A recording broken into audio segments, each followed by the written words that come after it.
Alhamdulillah, Allahumma salli ala Sayyidina Muhammad wa ala ali Sayyidina Muhammad. Zina. Na'udzubillahi min zina. Zina ini termasuk dosa besar. Zina ini bergaulan seorang lelaki dengan wanita yang bukan muhrimnya. Lebih besar lagi kalau wanita ini muhrimnya. Na'udzubillah min dzalik. Wanita ada hubungan keluarga maupun tidak ada hubungan keluarga belum dihalalkan melalui akad nikah, ijab kabul, berarti hubungan mereka itu zina. Allah Subhanahu wa taala ketika di dalam Al-Quran melarang zina ini, Allah tidak berfirman jangan berzina, tetapi Allah berfirman wala taqrabuz zina, jangan mendekati zina.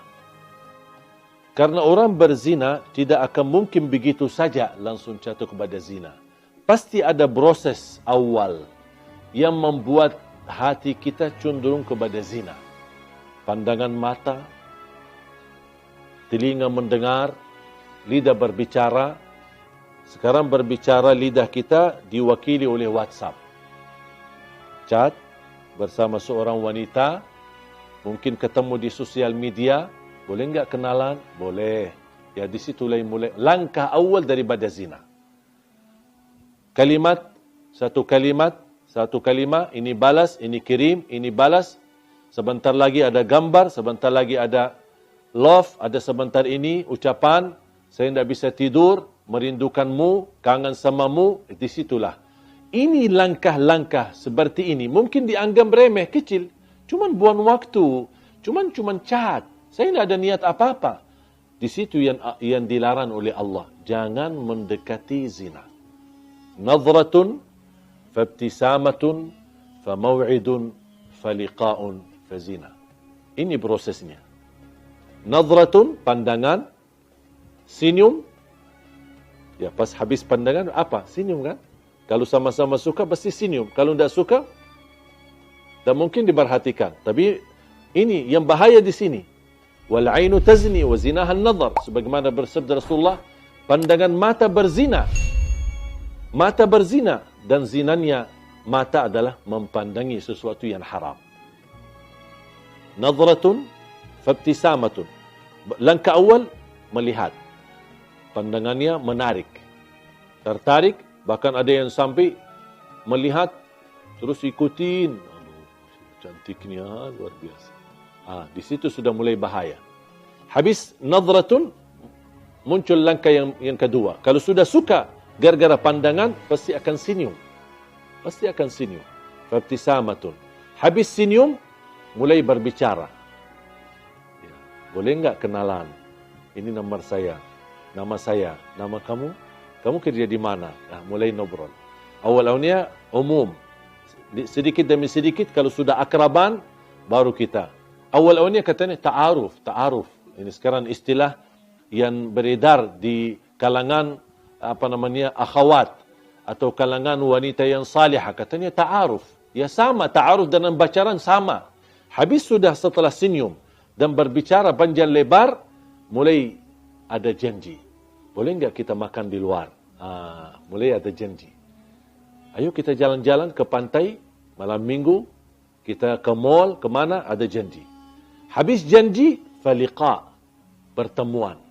Kalau sudah bertemuan, pasti akan na'udzubillah. Kalau bukan dilindungi oleh Allah, sudah lemah hawa nafsu, lemah iman, sahwatnya sudah tinggi, dan proses langkah-langkah yang begitu banyak, ujung-ujungnya habis bertemuan, pasti diajak untuk bersama-sama malam hari atau tiduran bareng. Disitulah awal-awalnya, dipermudahkan, dianggap remeh, dianggap enteng, biasa aja, tapi ujung-ujungnya jatuh kepada zina. Ketika sudah terlanjur berzina, baru mereka dua-duanya sadar. Dan mereka tidak mau tanggung jawab dan saling meninggalkan. Apalagi kalau terjadi kehamilan. Langsung mereka melarikan diri dan tidak ada yang mau tanggung jawab. Hei wanita, jagalah kehormatanmu. Karena kemuliaanmu di sisi Allah tergantung menjaga kehormatan. Wahai laki-laki, bertakwalah kepada Allah Subhanahu wa taala. Jangan mempengaruhi wanita untuk jatuh cinta, tapi Anda tidak serius terhadap cintaan itu, untuk dijaganya dan untuk dipelihara dan untuk dijadikan mendapatkan ridha Allah Subhanahu wa taala.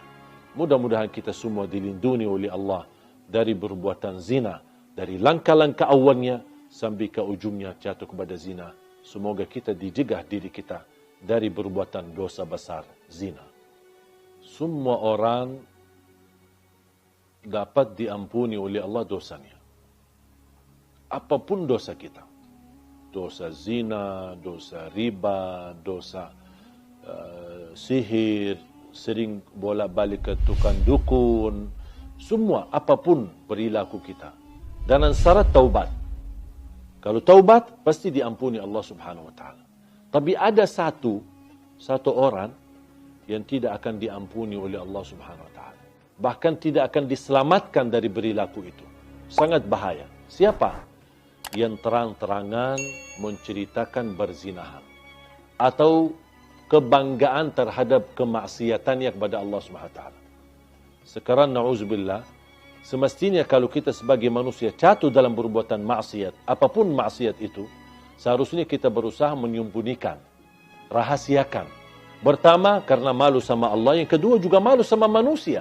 Kalau tahu orang kita adalah perbuatan dosa-dosa terus setiap malam atau setiap hari. Tetapi ada orang yang melanggar dan dia membuka hijab sifat malu. Dan tidak ada rasa malu sama sekali. Tidak ada rasa malu sama Allah dan tidak ada rasa malu sama manusia. Dan dia terang-terangan menunjukkan kebanggaannya terhadap perilaku dosa dan maksiatnya.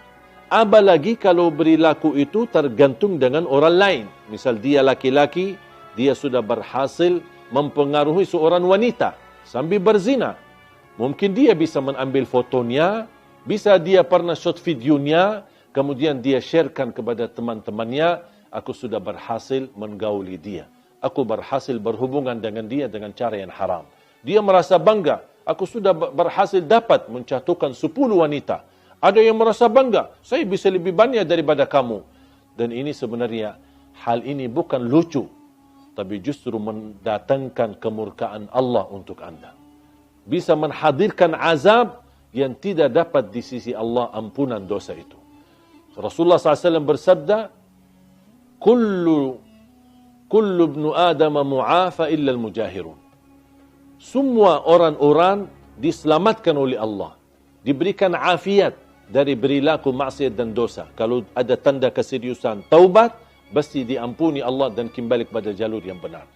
Kecuali kata Rasulullah, illa al-mujahirun. Orang-orang yang suka membuka aib dosanya. Menceritakan kepada orang lain. Bahkan dia shot kepada sosial media terhadap perilaku maksiat dan dosa sehari-harinya.